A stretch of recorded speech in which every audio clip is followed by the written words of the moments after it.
incomplete. A lot of force bearing down on him there. He could not hang on. It's third down. Brandon, we saw these defenders flying to the football in their win last week, and nothing has changed. They're still moving around quickly and forcing incompletions. An incomplete pass on second down. It muddles things a little bit here. This is 3rd and 10.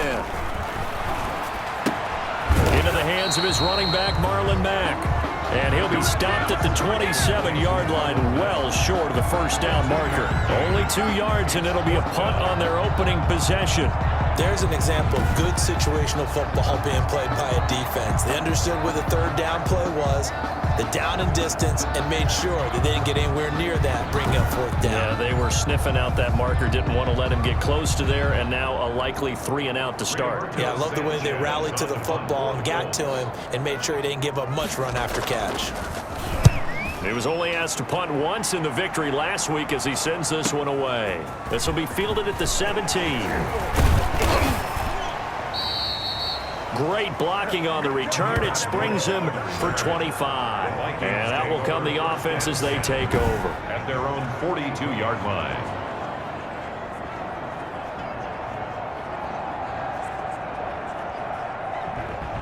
And you see Dalvin Cook and the offense heading back out. And you see his numbers from a week ago. He was up over 100 yards then, and he's already hit pay dirt here once in this one. We always talk about quarterbacks and receivers getting into rhythm, right? Really feeling good, finding each other downfield. I think running backs operate the same way. They can hit a good rhythm and a good stride, and he's carrying it over from last week. Cousins and the Vikings with a 1st and 10 at their own 42. He'll start by handing it off to Dalvin Cook. And he'll be taken down across the 50 at the 45 in enemy territory. Give him 13 yards on the opening play of the drive and also give him a first down. One thing's for sure, this defense has to figure out how to stop the ground game. He's eating them up here in the first quarter. It looks like they have to go to different forces, aren't they? The conventional things aren't working too well. So I remember a coach of mine saying way back when a back's having a great game, you've got to get the ball out of his hands. See how far he can run without the ball. And what he meant was takeaways, not get loose, because maybe you can't just stop him with just regular tackling. On the carry, it's Cook. And they'll get him down after a pickup of 8, 2nd and 2. Now whistles and a timeout. Looks like we've got a Viking slow to get up. Well, he gets attended to. We'll step aside.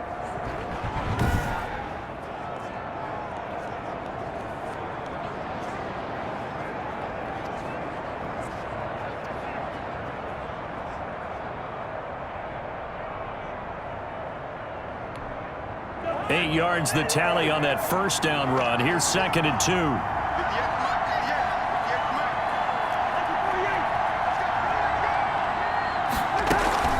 From the gun, it's a give to Cook. And he's going to get this pretty close to a first down at the Colts 32. A gain of 5, good enough for the first down. Well, they came into this game saying it was important that they set the tone and show that they can run the football. And I believe that they've done that here in the first quarter. From the 32 now, here's 1st and 10. Now a run with Cook. A pretty decent gain on the tough run before he's brought down at the 25. It's a 7-yard carry to set them up with a 2nd and 3. 7-yard pickup brings up 2nd and 3. After 1, 7-0 on EA Sports. With the score, Vikings 7, Colts 0.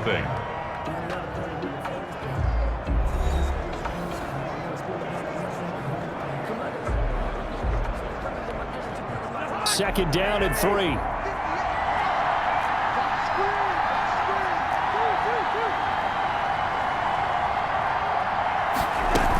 A 10th carry in the game for Cook. And he'll be brought down at the 21, just shy of the 20 in the red zone. 4 yards the pickup, first down. Now that's the way to do it. Hand it to someone with vision and good footwork, and add in a little bit of power, and you find a way to pick up first downs.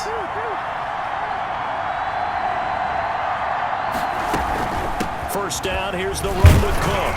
And not much to speak of there. Maybe a yard down to the 20.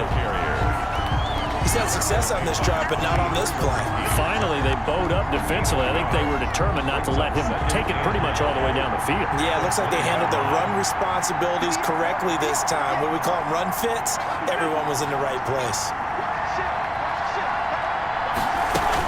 On second down, Cook. And he'll get him inside the 15 down to the 14-yard line. Give him 6 yards on the carry. It's going to be 3rd and 3 now. Gain of 6. This drive is turning into an extended one, and the guy carrying the ball, he's becoming more like a body blows guy.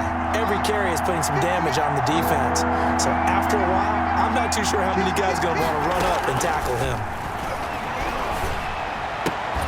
Got an open man finding Jefferson. And he's got the first down as he gets it to the 8. It's a gain of 6 as they're able to convert, and now it's 1st and goal. The goal for any offense versus a zone defense, find the holes where guys are available and put the ball on the receiver before any defender can step up and fill it. They did it well there. Perfectly executed crossing route.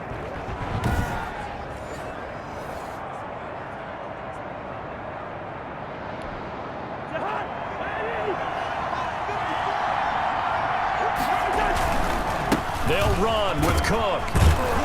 And he'll work his way closer to the goal line as he's got 5 down to the 3. Dalvin Cook.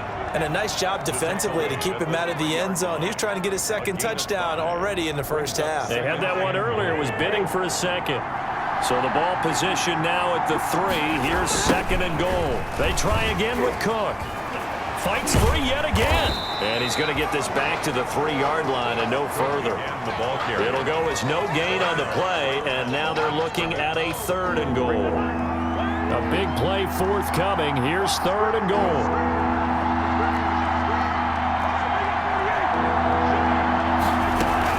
They'll run it. Here's Cook. And they're going to mark him down short, maybe by about a yard, if that. He needed 3.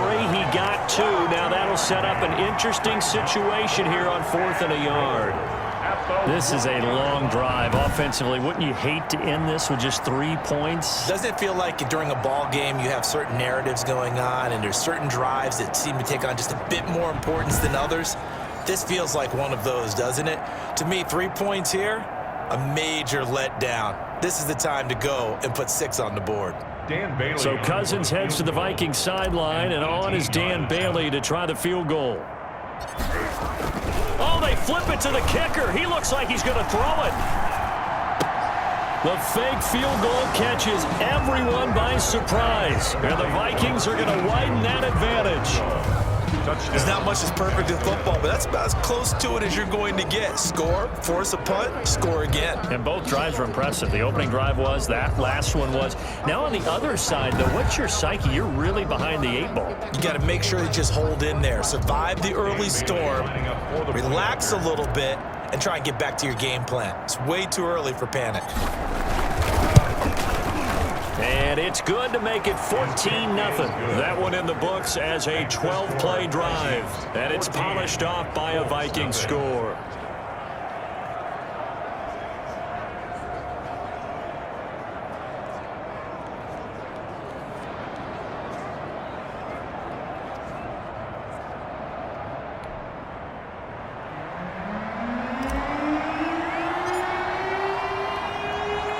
So not much time to speak of remaining in this first half as the kick's away. Rodgers on the return. And he brings us out past the 20 to the 24. On the return.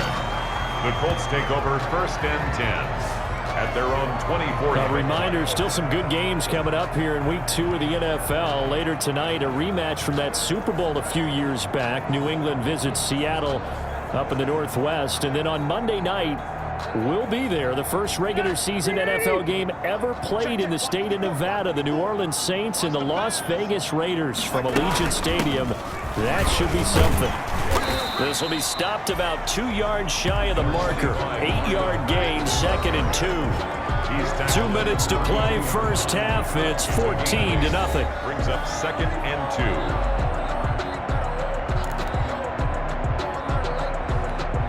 A reminder coming up at halftime, we'll head to Orlando. Standing by there, Jonathan Coachman. He'll have stats and scores from around the NFL in this second week of the regular season. And that's going to be incomplete.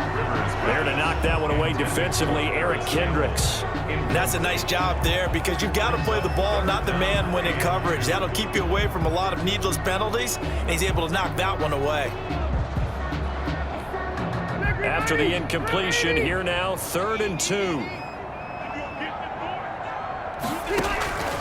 From the gun, Rivers. He's got Jack Doyle. Rivers pass. Well, it wasn't a big strike, but that completion put them in really great range. What do we have now, 4th and inches? Yeah, it's not more than a half a foot. You know what I would do here? You would always go for it. I'm one of those guys. On is the punt team now as this one's sent away.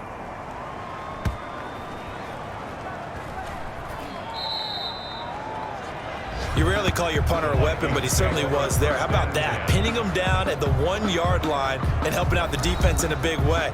I'm telling you what, if I'm a defensive coordinator, I might be thinking safety right now. Dalvin Cook taking the field for the Vikings' next possession.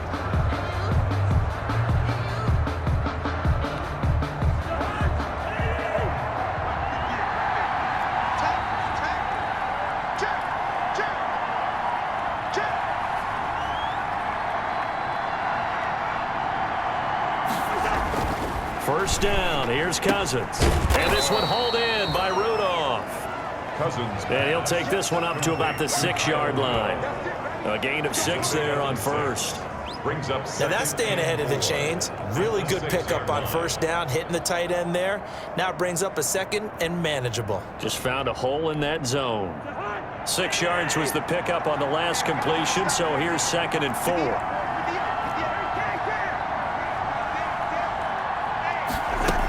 Another tote for the workhorse this afternoon. It's Cook. And they'll bring him down right around the 13. The handoff. 7 yards there and a first down. He was brought down. You know what really fires up offensive linemen? A gain of When the 7. guy that is carrying the ball behind them can create his own space and break a tackle along the way.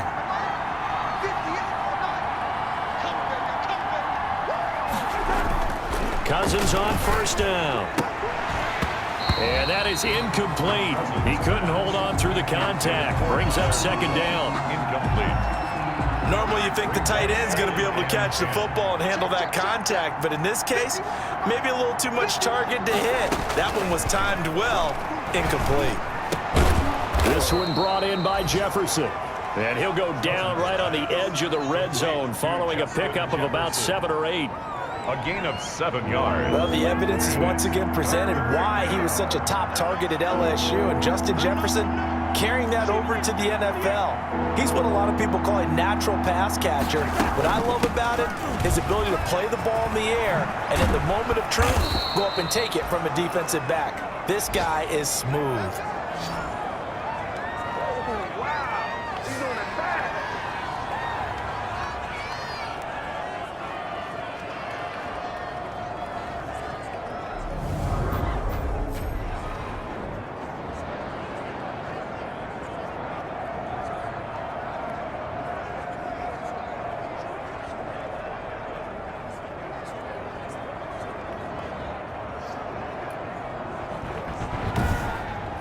So we come upon halftime with our score 14-0 as we'll head down to Orlando. That's where we find our man Jonathan Coachman at our EA Sports Halftime Report. Coach. Okay, Brandon, we'll get you back to you and Charles in a bit, but first it's time for a trip around the NFL following an eventful opening weekend.